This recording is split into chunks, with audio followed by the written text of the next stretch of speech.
Bapak, Ibu, dan Saudara yang dikasih dalam Kristus. Sebagai makhluk hidup, kita semua pasti butuh makan. Kita sama dengan makhluk hidup ciptaan Tuhan lainnya, yaitu membutuhkan makan untuk melangsungkan kehidupan ini. Namun yang membedakan manusia dengan makhluk lainnya adalah cara mendapatkan makanan, cara mengkonsumsi makanan, dan berbeda pula bahan makanannya.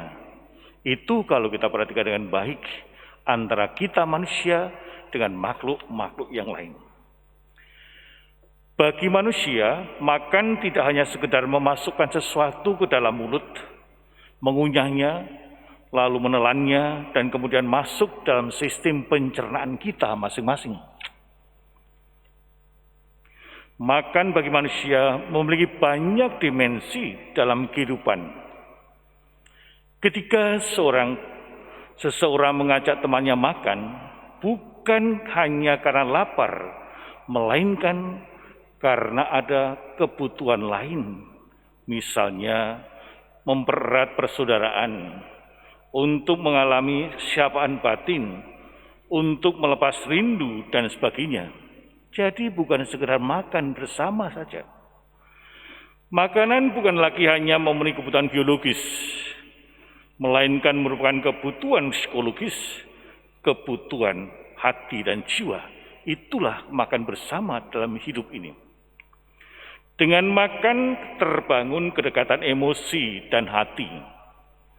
Kedekatan seperti itu tak terlukiskan lagi hanya dengan kata-kata, karena menyentuh bagian terdalam dari manusia.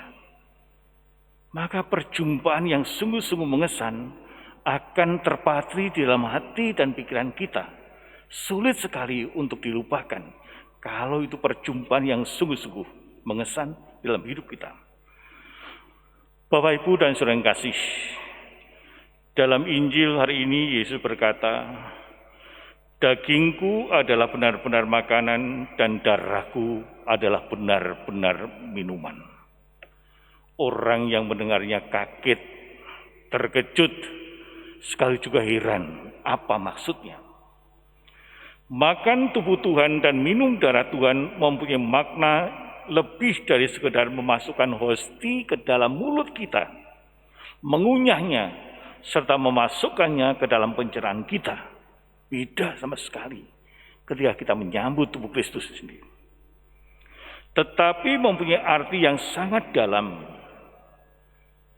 Yesus datang mengunjungi umatnya yang lapar, yang haus dan rindu, serta menderita dalam hidupnya. Karena Yesus menyerahkan tubuh dan darahnya, maka terjadilah persekutuan dengan umatnya.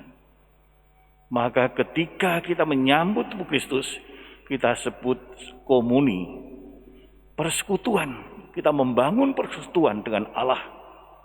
Jadi bukan sekedar hosti yang kecil yang masuk dalam mulut kita. Bapak, Ibu, dan saudara kasih, Tuhan begitu dekat dan senasib dengan umatnya. Kedekatan itu berlanjut dengan pembicaraan setelah komuni. Setelah komuni, Bapak Ibu sekalian kan diam, tenang. Apa yang dilakukan? Saat hening setelah menyambut tubuh Tuhan adalah saat yang intim dengan Tuhan. Menikmati kebersamaan dengan Tuhan yang berbicara, meneguhkan, menyegarkan, menyapa batin manusia dengan aneka situasi. Ada yang diam, ada yang baca doa dan sebagainya. Sehingga hubungan intim itu terjadi. Kalau kita lihat dalam bacaan pertama tadi adalah karena adanya apa? Pertobatan. Dikala manusia mengalami pertobatan, terjadi hubungan intim dengan Allah seperti yang dialami oleh Saulus. Bapak, Ibu, dan saudara kasih, pada masa pandemi ini umat beriman sudah sangat rindu sekali ikut serta dalam perayaan Ekaristi. Apakah umat harus mengeluh bahkan marah dengan Tuhan karena tidak bisa mengikuti Ekaristi secara langsung? Masa sekarang ini sesungguhnya bermakna bagi kita untuk menimbun kerinduan batin kita, agar kita sungguh merasa lapar dan haus akan Tuhan. Sebab banyak orang-orang yang sangat lapar dan sangat haus pada waktunya mengalami betapa nikmatnya bila rasa lapar dan hausnya dipenuhi oleh Tuhan sendiri. Itu yang saya harapkan. Banyak umat yang tidak bisa langsung pergi ke gereja, semoga mereka juga menimbun kerinduan yang sangat dalam pada satu saat nanti ketika bisa ke gereja, barulah akan terpuaskan. Saya masih ingat ketika ada seorang umat yang menangis ketika gereja dibuka setelah lockdown lama tahun kemarin, menyambut komuni pertama, banyak yang menangis. Itulah simbol tanda mereka sangat rindu. Ini sungguh-sungguh terjadi di tempat ini. Bapak, Ibu, dan saudara kasih, bagi manusia, air mata, senyum, diam termenung dalam misteri suci ini merupakan tanggapan yang mengalami ketersentuhan batin yang sangat mendalam. Mengapa setelah lama tidak komuni, lalu komuni langsung menangis karena merasa tersentuh, tersapa. Allah peduli kepada umatnya yang haus dan lapar. Dan Allah mengajak kita untuk menjadikan tubuh kita sebagai persembahan baginya lewat pelayanan di tengah-tengah keluarga, di tengah-tengah masyarakat, di dalam komunitas kita di mana kita hidup dan berkarya.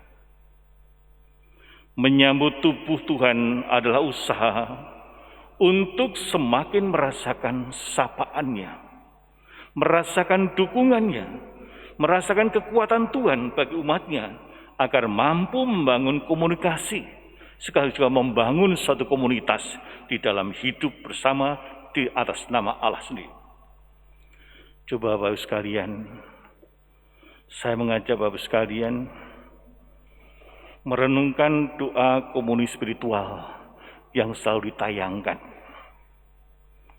Lagu itu menyentuh, bagus sekali.